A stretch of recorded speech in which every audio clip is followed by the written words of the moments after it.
Alors il concerne tout le monde, hommes et femmes, à partir de 50 ans jusqu'à 75 ans.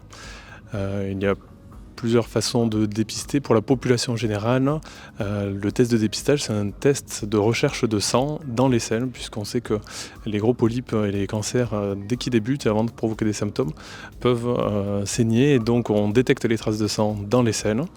Pour ça, il faut prendre un kit qu'on peut trouver chez son généraliste, chez son gastro-entérologue ou même chez son pharmacien.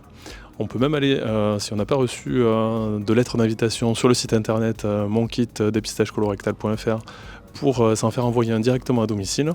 C'est assez simple, hein. Du moment qu'on sait faire caca, on peut faire le test. On récolte un petit échantillon et on l'envoie directement dans une enveloppe affranchie.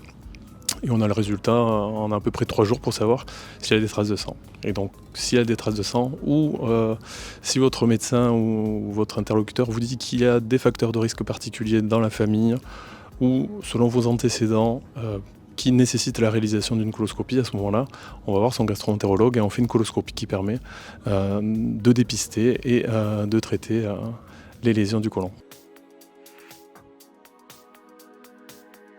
Alors oui, mais les symptômes sont assez vagues. Il peut y avoir des douleurs abdominales, il peut y avoir en lien avec des saignements, parfois des saignements visibles, mais le plus souvent c'est des saignements qui sont cachés, avec parfois l'apparition d'une anémie, c'est-à-dire une perte d'hémoglobine dans le sang, qui sont des signes indirects, pas forcément spécifiques du cancer du côlon, et parfois des troubles du transit qui peuvent apparaître quand il y a des grosses lésions. Mais tout cela apparaît en général après une longue évolution. C'est pour ça qu'il est important de faire le dépistage, puisqu'on sait que dans 9 cas sur 10, quand on prend le cancer colorectal en charge assez tôt, on en guérit, alors que les résultats sont plus difficiles dès qu'on laisse évoluer un petit peu trop la maladie.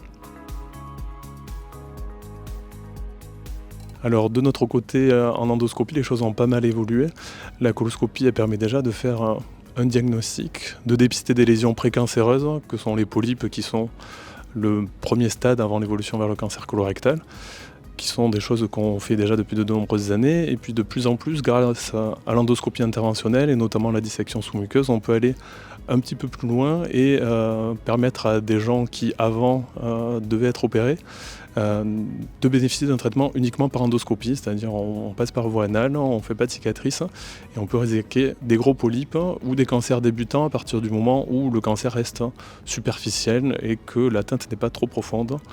Si c'est le cas, il faut aller voir un chirurgien.